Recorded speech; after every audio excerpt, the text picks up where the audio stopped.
Hi folks, welcome back to Organizational Illusions. My name is Troy Lepper and let's talk. Today's Let's Talk is going to deal with the topic of equity. This is in an ongoing series on the topic from conflict to cooperation.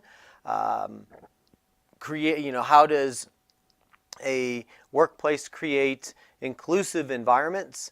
And so in the last session, we talked about how diversity creates conflict. And if we accept the idea that diversity creates conflict, which we do, then what we're moving to is cooperation or inclusion. And in this movement from diversity to inclusion, equity serves as the bridge between the two somewhat opposing concepts. An easy way to think about this is in reference to the yin-yang. So if the one side of the yin-yang is diversity and conflict, and the other side of the yin-yang is inclusion and cooperation, then that sliff that goes between the two is equity. And equity it's essential for creating inclusive environments. So if equity is essential, then the real question is, what is equity?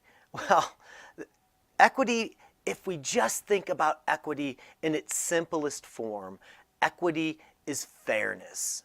It's fairness in the workplace. It's fairness in treatment of everyone in the workplace, no matter what they look like, what their overall cultural background is, their gender. Everyone is treated fairly in the workplace. And when I think of equity, I think of the 3 P's of equity, which are pay, promotion, and protection. And those 3 P's of equity ultimately lead us to purpose, which kind of guides us into inclusion. So the first P of equity is pay. And this is the one that everybody understands.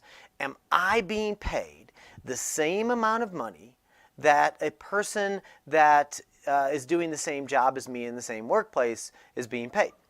So if I am a Latino female and I'm doing the same job as a white male, is my pay equal to his? And if the answer to that question is no, then we fail at the first P of equity. Second P is promotion. This is another easy one to see. Going back to that same Latino female, this woman is a real hard worker. She's a real go-getter, very productive in reference to the organization's purpose. And does she get promoted because of that hard work, or does, going back to that white male, let's say he's not working as hard, he's not putting in the time, but when it comes to promotion time, he gets promoted over her? That is a failure of the second P of equity, which is promotion. And it can create an enormous amount of discontent and distrust within your organizational space.